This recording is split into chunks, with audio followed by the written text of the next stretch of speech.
उत्तर प्रदेश में निकाय चुनाव की तैयारी चल रही है। सभी सियासी दल निकाय चुनाव की तैयारियों में जुटे हैं और खासतौर से बीजेपी की बात करें तो बीजेपी कह रही है कि इस बार मुस्लिम समाज को भी टिकट दिया जाएगा।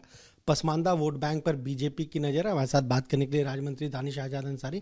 दानिश जी, बीजेपी कहती तो है सबका साथ, सबका विकास, सबका विश्वास, लेकिन जब टिकट की बारी आती तो मुस्लिम समाज कहीं पीछे छूट जाता है। इस बार निकाय चुनाव में क्या मुस्लिम समाज को टिकट मिलेगा? देखिए, भारतीय जनता पार्टी ने हमेशा मुस्लिम समाज का कोई भी क्षेत्र हो, चाहे आर्थिक सशक्तिकरण की बात हो, चाहे सामाजिक सशक्तिकरण हो, शैक्षणिक सशक्तिकरण हो या राजनीतिक सशक्तिकरण हो, हर दिशा में भारतीय जनता पार्टी ने ईमानदारी से मुस्लिम समाज को आगे बढ़ाने के लिए काम किया है। आप देखिए, अगर आप बात कर रहे हैं राजनीति की, तो उत्तर प्रदेश में ऐसे तमाम निगम बोर्ड आयोग हैं जहाँ पे मुस्लिम समाज के लोग वहाँ पे मेंबर हैं, वहाँ पे चेयरमैन हैं और मुस्लिम समाज के तरक्की के लिए काम कर रहे हैं। मुस्लिम समाज के एक आम परिवार के नौजवान को, यानी मुझे, मोदी जी और योगी जी ने मंत्री बनाकर राजनीतिक रूप से मुसलमानों को आगे बढ़ाने का काम किया है। पासमानदा समाज के तमाम नेताओं को अलग अलग निगमों में सदस्य बना के, चेयरमैन बना के, जो बैकवर्ड मुस्लिम है, पासमानदा मुस्लिम है, उनको भी आगे बढ़ाने का काम किया है। तो अब ये विपक्षी दल जो भ्रम फैलाते थे कि भारतीय जनता पार्टी मुसलमानों से दूरी बनाए रखती है, उनका विकास नहीं चाहती, ये उनको एक करारा जवाब है। आप देखना चाहिए आज आपको कि उत्तर प्रदेश में चाहे हमारा अल्पसंख्यक मोर्चा हो, मंत्रालय हो, निगम बोर्ड आयोग हो, तमाम जगह यहाँ से लेकर केंद्र तक हमारे मुस्लिम नेता उन जगहों पे हैं और मुस्लिम समाज के बीच में रह के उनके तरक्की के लिए काम कर रहे हैं। निकाय चुनाव में भी टिकट देंगे? निश्चित तौर पे हमारे जो भी साथी अगर गंभीरता से लड़ने के इच्छुक है, पार्टी इस पर गंभीरता से विचार कर रही है। हमारे प्रदेश अध्यक्ष जी ने भी जो है इस बारे में कहा है और हम तो मुस्लिम समाज को आगे बढ़ाने के लिए हमारी पार्टी ने जितने ईमानदार काम किया है, ये किसी सरकार ने नहीं किया है। ये समाजवादी पार्टी जो मुसलमान समाज की हितैषी बनती थी, आपको पूछना चाहिए जब उनके पास सत्ता थी 2012 से लेकर 2017 तक उन्होंने क्या काम किया मुसलमान समाज के उत्थान के लिए। उनके पास कोई जवाब नहीं होगा। यही जब हज के सुविधाओं के लिए कितनी बुरी व्यवस्था थी, चाहे हमारे अल्पसंख्यक बाहुल क्षेत्रों का विकास नहीं था, मदरसों की शिक्षा की कितनी बुरी व्यवस्था थी। लेकिन अब 2017 के बाद से, जब से उत्तर प्रदेश में योगी सरकार है, हर कसौटी पे योगी सरकार ईमानदारी से काम करते हुए मुस्लिम समाज को तरक्की की तरफ आगे बढ़ाने के लिए ईमानदारी से काम कर रहे हैं। आप तो प्रधानमंत्री नरेंद्र मोदी से भी मिल के आए हैं, उन्होंने भी कुछ खास कहा, कुछ निर्देश दिए हैं खासतौर से पसमानदा समाज को लेकर? देखिए, हमारे देश के यशस्वी प्रधानमंत्री नरेंद्र मोदी जी, उनका स्पष्ट विजन है। एक लाइन में उन्होंने कहा कि मुस्लिम समाज के नौजवानों के, क्योंकि कोई भी समाज अगर आगे बढ़ेगा, जब तक उसके नौजवान आगे नहीं बढ़ेंगे तब तक वो समाज आगे नहीं बढ़ेगा।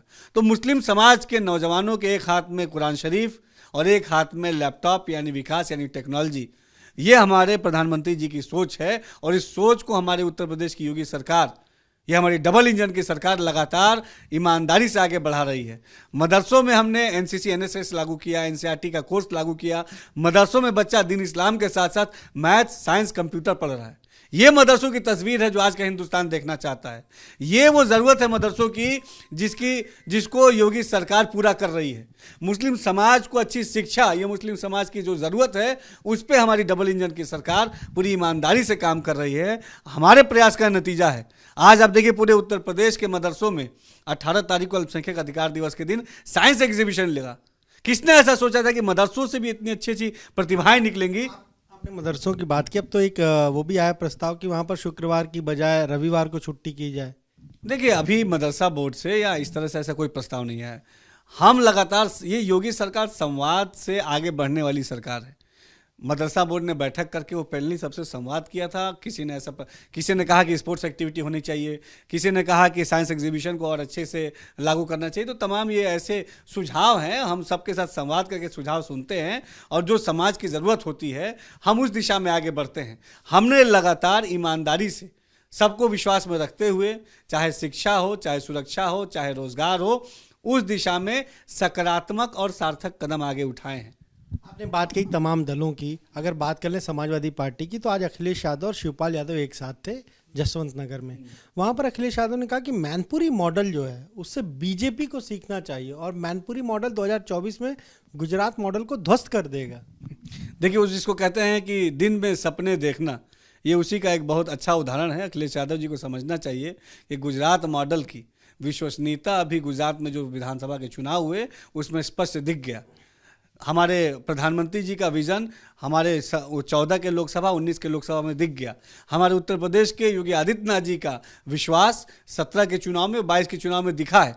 तो हम तो लगातार जनता के विश्वास हासिल करते हुए सरकार हमको बनाने का अवसर जनता दे रही है और हम जनता की सेवा के लिए काम कर रहे हैं। लेकिन इसी समाजवादी पार्टी को चुनाव दर चुनाव आप देखिए, उनसे पूछना चाहिए कि 14 का चुनाव हो, 17 का चुनाव हो, 19 का चुनाव हो, 22 का चुनाव हो, या जो उपचुनाव हुए अभी रामपुर को जिसको अपना किला मानती थी, आजमगढ़ को जिसका अपना किला बताते हुए ये समाजवादी पार्टी नहीं थकती थी, उनके किले का क्या हुआ? किला ध्वस्त है, विरोधी पस्त है, क्योंकि जनता योगी जी के साथ मस्त है। अच्छा, एक सवाल आप कह रहे हैं योगी जी के साथ जनता मस्त है। एक सवाल ये है कि शिवपाल यादव को कहा जा रहा था पद दे देंगे, आज दोनों लोग साथ भी थे, माना जा रहा था आज घोषणा हो सकती है, पर अखिलेश यादव ने कहा जब संगठन को बढ़ाएंगे तब पद भी दे देंगे। देखिए उनका संगठन का मसला है, लेकिन वो दोनों लोग एकजुट हुए से आम जनमानस को कोई प्रभाव नहीं पड़ता। जनता जानती है कि सत्ता का सुख लेने के लिए ये गठबंधन हो रहा है। जनता जानती है कि उनको जनता के विकास से इस गठबंधन का कोई सरोकार नहीं है। वो अपनी राजनीतिक ज़मीन को बचाना चाहते हैं, इसलिए एकजुट हो रहे हैं। लेकिन हम भारतीय जनता पार्टी योगी आदित्यनाथ जी का गठबंधन आम जनता से है, इसका विरोधी दल क्या करेंगे? हमको तो जनता ने चुना है, जनता के विश्वास ने चुना है, और हम जनता के बीच में रह के जनता की तरक्की के लिए काम कर रहे हैं। इस बात का विरोधियों के पास कोई जवाब नहीं है। हम जनता के हित के लिए काम करते हैं। ये आपने सुना क्या कहना है दानिश आजाद अंसारी का? साफ तौर पर कह रहे हैं कि जिस तरीके से इस सरकार में मुस्लिम समाज के लिए, पसमानदा समाज के लिए काम हुआ है, किसी भी अन्य सरकार में नहीं हुआ है। और इस बार के जो चुनाव होंगे स्थानीय निकाय के, उसमें बीजेपी मुस्लिम जो उम्मीदवार होंगे उन्हें भी चुनाव मैदान में उतारेगी। कैमरा से जीतन के साथ अनवर शुक्ला, एपी गंगा, लखनऊ।